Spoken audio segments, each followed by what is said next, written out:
Hi friends, welcome to YouTube channel. ఈరోజు మన ఛానల్లో చికెన్ కర్రీని చూపించబోతున్నాను. చికెన్ కర్రీ చేయడానికి ముందుగా హాఫ్ కేజీ చికెన్ తీసుకున్నాను. చికెన్ కర్రీ నీచు వాసన రాకుండా నిమ్మరసం, సాల్ట్ వేసి బాగా కడిగి తీసుకున్నాను.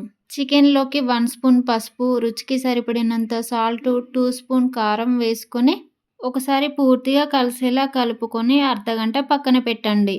ఇలా కలిపి పెట్టడం వల్ల చికెన్కి ఉప్పు, కారం బాగా పడుతుంది.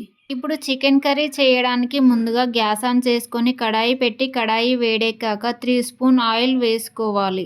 ఇందులోనే హోల్ గరం మసాలా, 1 స్పూన్ జీలకర్ర, 3 సన్నగా కట్ చేసిన పచ్చిమిర్చీలను, ఒక పెద్ద సైజు ఉల్లిపాయను సన్నగా కట్ చేసుకొని వేసుకొని కలుపుతూ ఫ్రై చేసుకోవాలి. ఉల్లిపాయలు లైట్గా ఫ్రై అయ్యాక ఇందులోనే 1 స్పూన్ అల్లం వెల్లుల్లి పేస్ట్ వేసుకొని పచ్చివాసన పోయేంత వరకు కలుపుతూ ఫ్రై చేసుకోవాలి. ఇందులోనే ఒక చిన్న టమాటాను కట్ చేసుకొని వేసుకొని లైట్గా ఫ్రై చేసుకోవాలి. ఇప్పుడు చికెన్ను వేసుకొని ఒకసారి పూర్తిగా కలిసేలా కలుపుకొని గ్యాస్ను హై ఫ్లేమ్లో పెట్టి మూత పెట్టి 5 మినిట్స్ ఉడికించుకోవాలి. ఇప్పుడు ఇందులోనే అరకప్పు పెరుగు వేసుకొని ఒకసారి పూర్తిగా కలుపుకొని మరొక 10 మినిట్స్ ఉడికించుకోవాలి.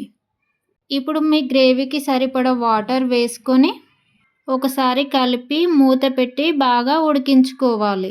చికెన్ ఉడికాక చివరగా అర టీ స్పూన్ గరం మసాలా, అర టీ స్పూన్ చికెన్ మసాలా వేసుకొని చివరగా కొంచెం కొత్తిమీర వేసుకొని ఒకసారి పూర్తిగా కలిసేలా కలుపుకొని ఒక 2 మినిట్స్ ఉడికించుకొని గ్యాస్ ఆఫ్ చేయాలి. అంతే. ఈ వీడియో కనుక నచ్చినట్లయితే ఒక లైక్ చేయండి.